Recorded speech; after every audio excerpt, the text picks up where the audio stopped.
Alright guys, it's Joe here, and I got a nice match of Drop Zone on Underground. I'm using the old MSR, of course, with I'm using the old extended magazines, and I can only assume the speed proficiency, because they're the only things I ever use, really, because I'm that hardcore. And yeah, I'm going to talk today about something that is deep in my heart, and I'm very upset to see to happen. And that's, if you're in England, you might not have heard, but the store game is possibly going into administration. It's looking for a buyer at the moment this week, and it's not looking very hopeful because I haven't heard anything. And as I'm recording, it's Thursday, so they're having a spring clean, which is like I think they're trying to equal out their books, so they have to pay rent this month, and if they don't have enough for it at the moment, so they're trying to get rid of basically all their stock to sort of help it out. And it was looking pretty bad when I first, because I heard they weren't going to do Mass Effect 3 in the shop. They're not selling it, so that was the first thing. Like, oh, that's a bit dodgy. But yeah, they're now selling tons of stuff, and rumour has it they might go into administration.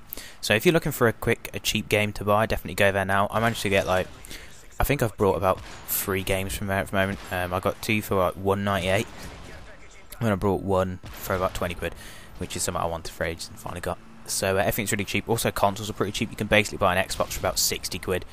So yeah, if you're interested in any of that stuff, I'd definitely check it out quickly before it goes out of business completely. I'm hoping that, well, I'm not hoping, I actually hope they do find a buyer and they staying afloat.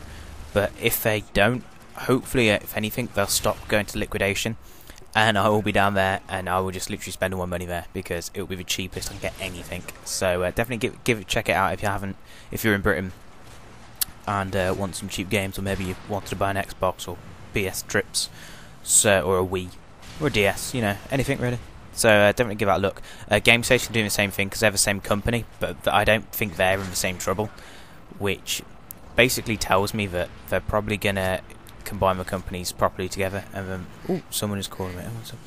I'll be back in a second. Oh, that's a bit of good news right there. They've finally fixed my TV, and I can pick it up tomorrow. So yeah. Yeah, good times. Bit weird that it was during my commentary. Also, I'm pretty sure that woman fancies me, right? Because when I was in my shop, she was just like, oh, hey, rubbing her boobs. Just, hey, how you doing? Like, oh, you got TV? Oh, you want to touch me? And she was asking me how I was. So, I mean, that basically means that she wants me. So, yeah. That doesn't. It'd be nice if it did. I wish it was that easy. But I have a way with old women. That's, I can't deny it. But anyway, I'm not here to talk about old women. I'm here to talk about game. So it's such a shame that it's actually getting out of business, because that's my favourite shop. Like, there's Game and Game Station in Britain, and there's some other ones there's like Choices and stuff like that. But Game and Game Station are the 2 big ones that I know. And I've always gone to Game, and I then turned to Game Station for a bit, but then I hated it for the main reason that it feels dirty in there, and I'm just like, man, I feel like a retard in here, so I always go to Game because it's a bit nicer. So it makes no sense, but I prefer Game.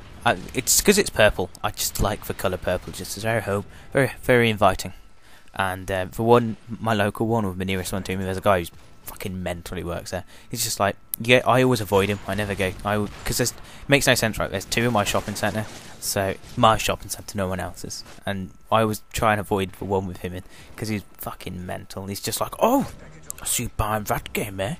Oh, blah, blah, blah, blah. And it's like, gets really into it. No, if you buy, I remember my friend brought Marvel vs. Capcom 3, and he was like, Ryu, eh? Hadouken.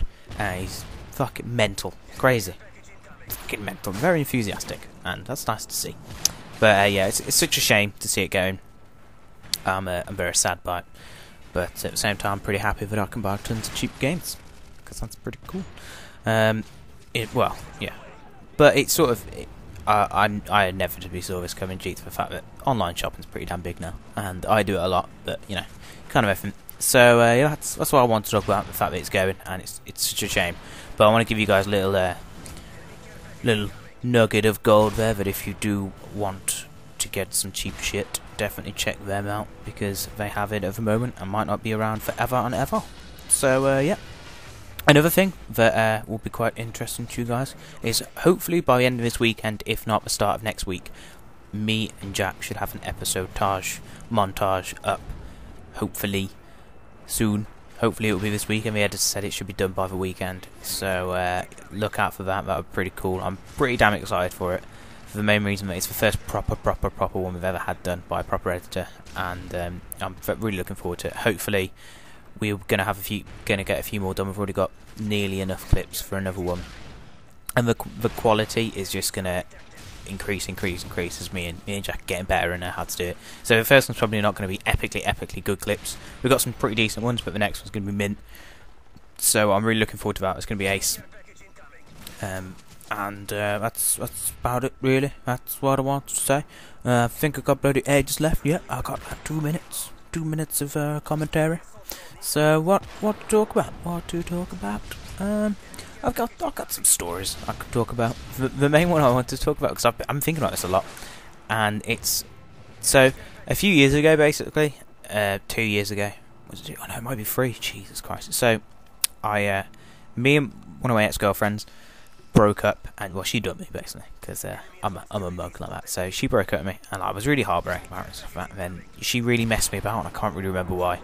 I remember, because she was like, I was like getting with her while she was still like going out with her boyfriend, and I was like, oh, there's still a chance, and then there was no chance, and then I moved on, and then her boyfriend tried to start a fight with me, and that is possibly the manliest thing I've ever done was during then, because he like got right up in my face. I was just like chilling, minding my business from my girlfriend, and just like got right up in my head and was trying to headbutt me. I was like, bro, what are you doing?